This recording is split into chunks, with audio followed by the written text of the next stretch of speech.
संजय गांधी अस्पताल में हुई लाइट ट्रिपिंग, आईसीयू वार्ड में निर्मित हुआ अफरा तफरी का माहौल।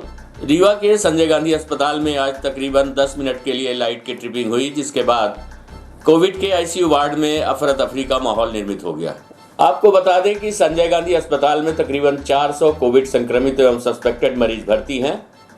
अस्पताल में आज उस वक्त हड़कंप मच गया जब 10 मिनट के लिए लाइट ट्रिपिंग हो गई, जिसके बाद कोविड के आईसीयू वार्ड में भर्ती मरीजों को सांस लेने में तकलीफ होने लगी।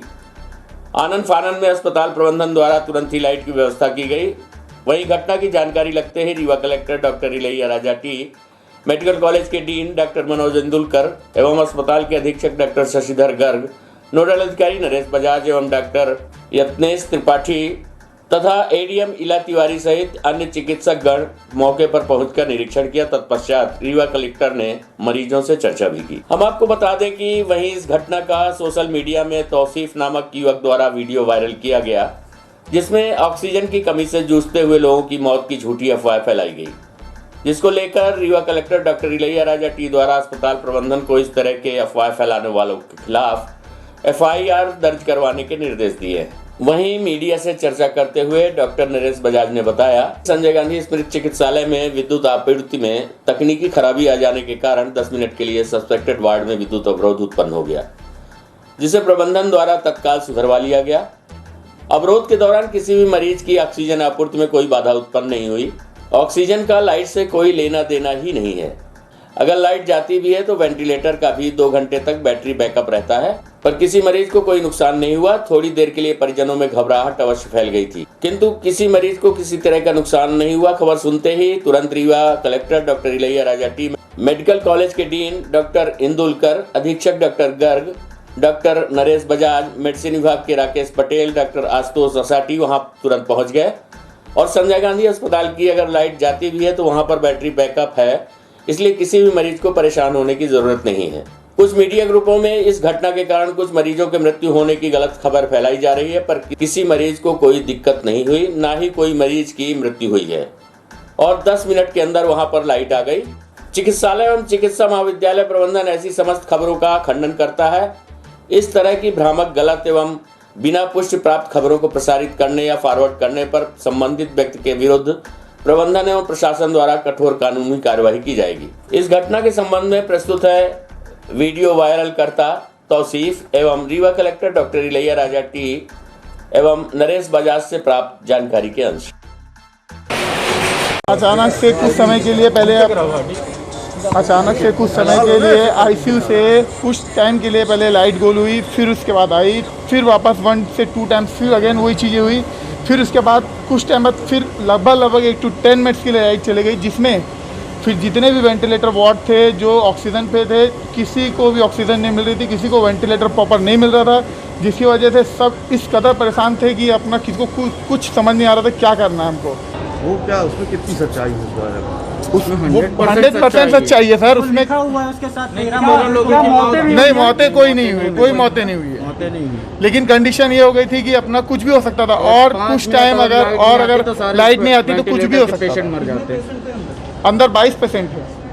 कितनी देर तक लाइट गई? लगभग 8 to 10 मिनट्स। क्या नाम है आपका? तौसीफ अहमद। वीडियो आपने ही वायरल किया? जी। सूचना मिली थी और व्हाट्सएप में कुछ भ्रामक जानकारियाँ भी चली हैं, क्या पूरी सच्चाई है? कितनी चीज़ें साफ सही? नहीं, एक वीडियो है ना वायरल हुआ है। मतलब ये एक्चुअली अफवाहें हैं, उसमें हम लोग ने स्वयं चेक किए हैं। जैसे ये बताया जा रहा है कि मतलब ऑक्सीजन की लाइन इलेक्ट्रिसिटी के साथ है ना कनेक्टेड नहीं होती है, ऑक्सीजन लाइन अलग से चलती है। सो ऑक्सीजन की है ना अवेलेबिलिटी में कोई भी कमी नहीं रही है। कितने भी वेंटिलेटर्स हैं, सभी वेंटिलेटर्स में यूपीएस का बैकअप होता है। सभी वेंटिलेटर्स है ना फंक्शनल थी, ऑक्सीजन लाइन फंक्शनल थी। हमारी लाइट और फैन 10-15 मिनट्स के लिए है ना हमारी ना एमसीबी का केबल है ना जलने से बंद हुई थी, उसको तत्काल है ना सुधारा गया था। इमीडिएटली लाइट है ना चालू हो गई है। अदरवाइज़ है ना कोई भी पेशेंट को ना कोई परेशानी नहीं हुई है। इमीडिएटली सभी डॉक्टर्स है ना पहुँच गए थे। हमारी इवन इलेक्ट्रिसिटी का भी सेपरेट टीम लगी हुई है 24/7, 8 आवर्स में हमारा टीम है ना पूरी तरीके से ना प्रॉपरली ना काम कर रही है। सर अपना फैलाव पर क्या कार्रवाई? मैं बिल्कुल अभी डीन को निर्देशित किया है कि तत्काल इसको चेक करें किसने ना ये वीडियो बनाया, और उसमें लगातार ना बातें हो रही है उनके लेकर उसको आइडेंटिफाई करके उनके ऊपर हम लोग दंडात्मक कार्रवाई करेंगे।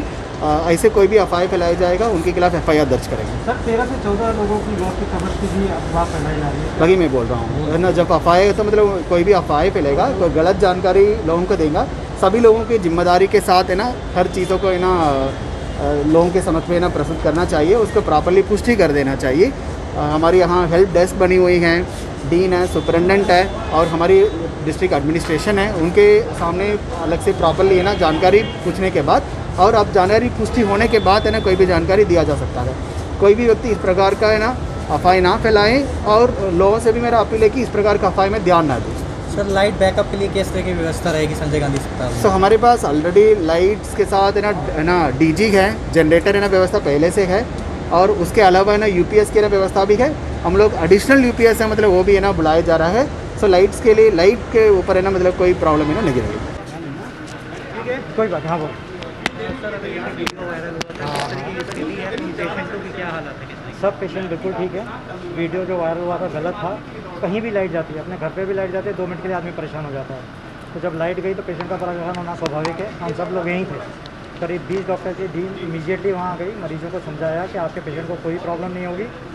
सब वेंटिलेटर पे बैकअप है। वेंटिलेटर बिना बैकअप के हम लोग लगाते ही नहीं हैं। हर वेंटिलेटर पे 2 घंटे का बैकअप है। UPS लगे हुए हैं। तो केवल लाइट पंखे बंद होने से परेशान होकर शायद मशीनें भी बंद हो गई। एक भी मशीन बंद नहीं हुई, एक भी पेशेंट को परेशानी नहीं हुई। ऑक्सीजन सिलेंडर्स हमारे पास हमेशा एक्स्ट्रा रहते हैं।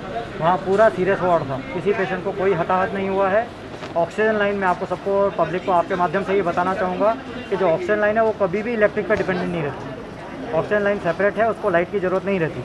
तो किसी भी पेशेंट का ऑक्सीजन बंद नहीं हुआ, किसी का ऑक्सीजन का प्रेशर भी ड्रॉप नहीं हुआ, एक भी वेंटिलेटर बंद नहीं हुआ। सब वेंटिलेटर बैकअप पे थे। हमारे पर हाई फ्लो सिस्टम लगा हुआ है, वो भी बैकअप रहता है, उसमें बैटरी लगी रहती है, तो बैटरी चार्ज होती रहती है, तो उसमें भी करीब 1.5 से 2 घंटे का बैकअप रहता है। और कई वेंटिलेटर तो नए ऐसे आए हैं जो 8-8, 10-10 घंटे के बैकअप पे चलते हैं। तो ये बहुत ही कम इलेक्ट्रिसिटी लेते हैं। तो लाइट बंद होने से किसी भी मशीन में कोई प्रॉब्लम नहीं होता है, किसी चीज़ में सब में बैकअप रहता है। इवन मॉनिटर्स तक में बैकअप रहता है। सिरिंज इन्फ्यूजन पम्प जिससे उनकी ड्रिप चलती है वो भी बंद नहीं होती। तो इसमें अपने को और उसका UPS का बैकअप रहता है, जो चीज़ें बाकी लाइट पे चलती है। तो किसी भी पेशेंट को कोई हताहत नहीं हुआ। पर्सनली डॉक्टर्स की टीम ने एक पेशेंट को, एक वेंटिलेटर को, एक का ऑक्सीजन लेवल देखा, उसको समझाया और सबको बताया कि कोई भी प्रॉब्लम नहीं है। और किसी पेशेंट को आज की तारीख में अभी तक कोई प्रॉब्लम नहीं है। जिसने भी वो वीडियो बनाया और गलत जानकारी दी है उस समय, क्योंकि जैसे ही लाइट गई तो आदमी तो डर जाएगा कि चलो अरे यार बंद ना हो जाए। तो उस दौरान जिसने भी गलत जानकारी दी उसको कलेक्टर साहब ने भी आदेशित किया गया है, डीन को और हमको, कि उनके आगे दंडात्मक कार्रवाई की जाएगी, उनके आगे FIR लॉन्च की जाएगी। और सभी से अपील है कि ऐसी गलत जानकारी न दें, इससे लोग भ्रमित होते हैं, प्रॉब्लम होती है, लोग डर जाते हैं।